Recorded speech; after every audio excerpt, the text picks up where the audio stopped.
Welcome ladies and gentlemen, today we're going to take a look at the Stamina Templar PvE build for Clockwork City. I do have a written guide on my website, I will put the link in the description. The first part, I just want to quickly talk about the basics, and the second part I will show you off the rotation. We're using the Warrior Mundus Stone. In terms of race, I recommend being a Red Guard because it gives you Adrenaline Rush passive, so you have really good sustain, you also have max stamina. And Red Guard is the highest DPS by a small margin. Like Khajiit is like 0.02% behind, something like that. But then again, Khajiit, Orc, Imperial, Wood Elves, they all work. All stamina based races work well.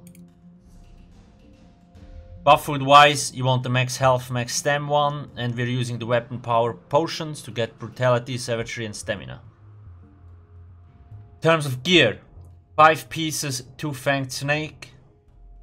Here, just to explain, I do have different gear setups on my website as well. And I also do have an article on my website where I talk about stamina optimization. This is more or less the optimal setup if you're playing, like if you're the only stamina DD. But there is better options if you have multiple stamina setups in your group. Just saying. If you want to go read that article. Then I have 3 pieces Hundings, 1 heavy, here medium, medium, and 2 weapons. And then Stormfist.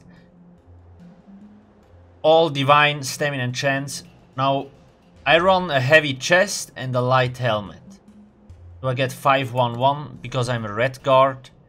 I get a 10% max stam, and from the Undaunted we get another 6% max resources. That's why we end up with so much stamina.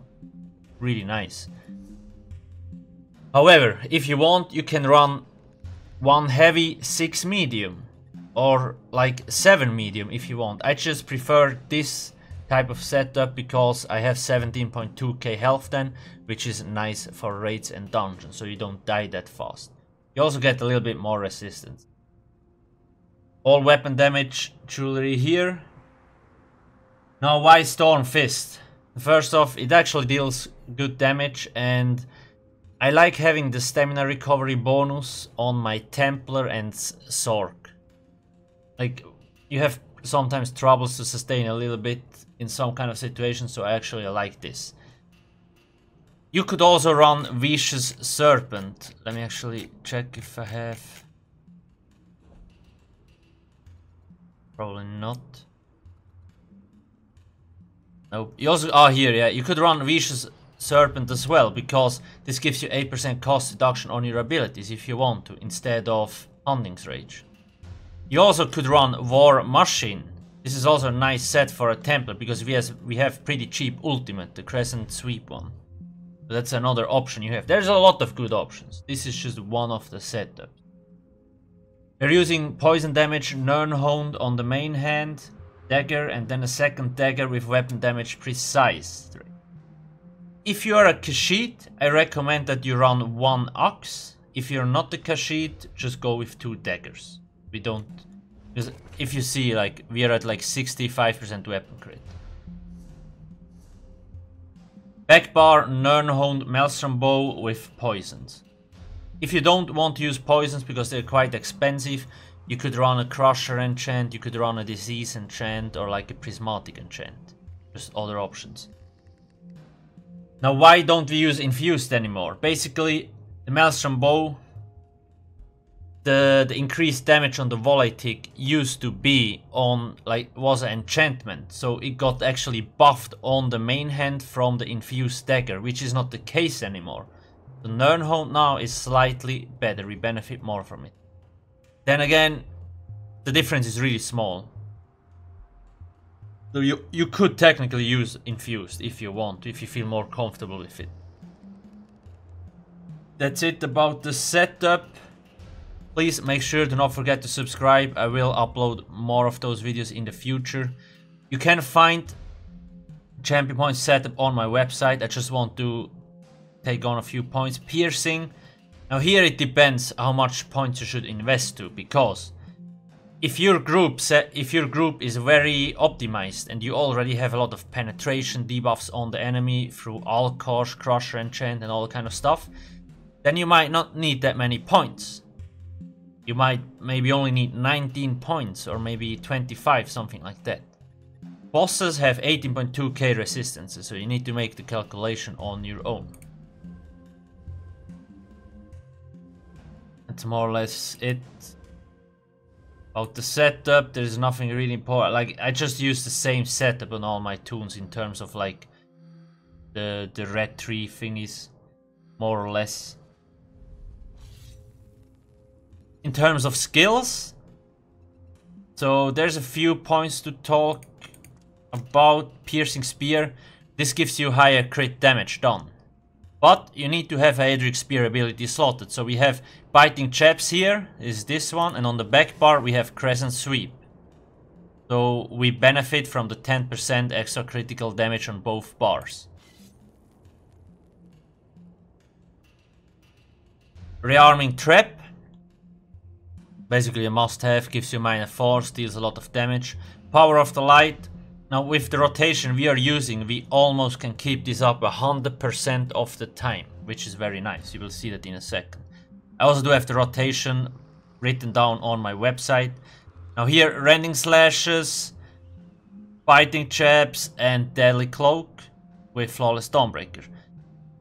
With this rotation it's also nice, we have this here and this here. So the Flawless Dawnbreaker gives us 5% extra damage. And then we have Slayer, gives us another 3% weapon damage. So this is 3% and this another 3%. So we end up with 11% max damage. Another thing to mention, Burning Light. Now this has a 25% chance to proc with 5k physical damage. So I mean it only can proc when you use Biting Chaps or like the Crescent Sweep ultimate is active. But yeah, it's a nice passive and it's cool.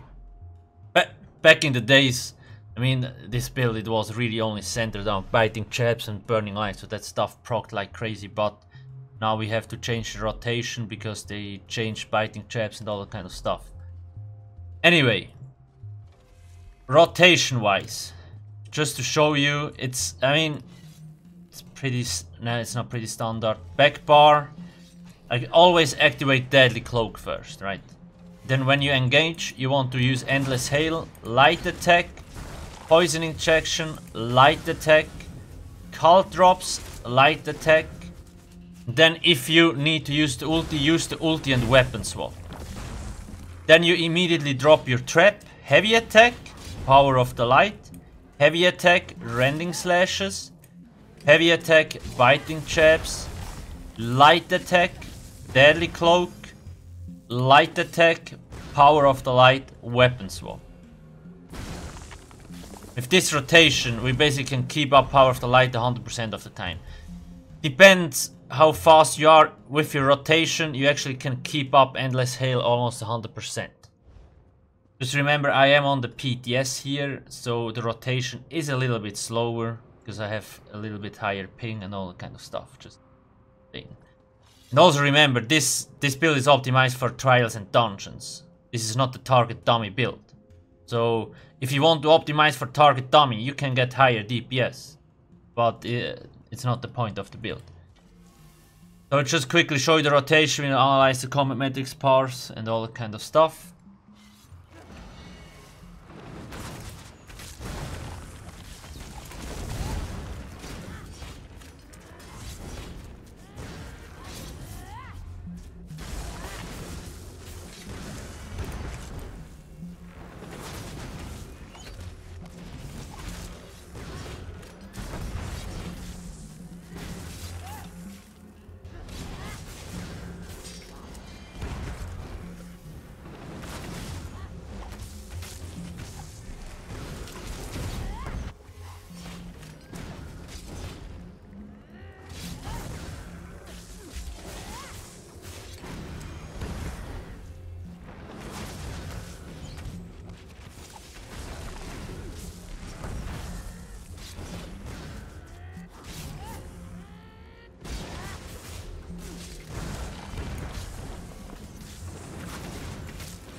So you have seen, sustain is actually pretty good.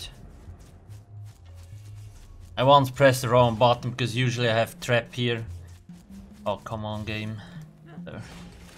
Now, why should we have power of the light up 100%? It's really nice to support your group because you see the last text.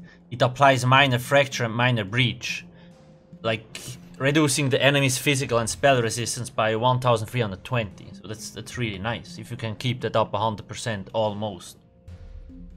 Now I'm slotting Repentance here because on trash fights it's actually really nice. You can drain the stamina from mobs, so you're good to go. Now let me check the parse just to quickly analyze. As you can see, Endless Hail, Cult drops, like Endless Hail is by far the strongest damage thing, and it falls off a little bit. But we have power of the light up almost 100%. So usually it does around 6.5k if it's really up 100%. Then we have all those kind of things. Yeah, maybe the poisons. Now let me see, 845 and 4, so it's like 1.23k damage from it. It's also depending on luck. Sometimes you get more, sometimes you even get 2k. Burning Light didn't do that much because we don't spam Jabs that much, but it's still nice to have some extra DPS. Maybe another thing to mention, you see Power of the Light here, it's 1k, this is the initial tick, and this is the explosion afterwards. So it's like, it's almost 4k basically. Something maybe, yeah. What else is there to mention? So you see, we had like 83% uptime on Power of the Light. It's actually pretty nice. From one person alone, that's a lot.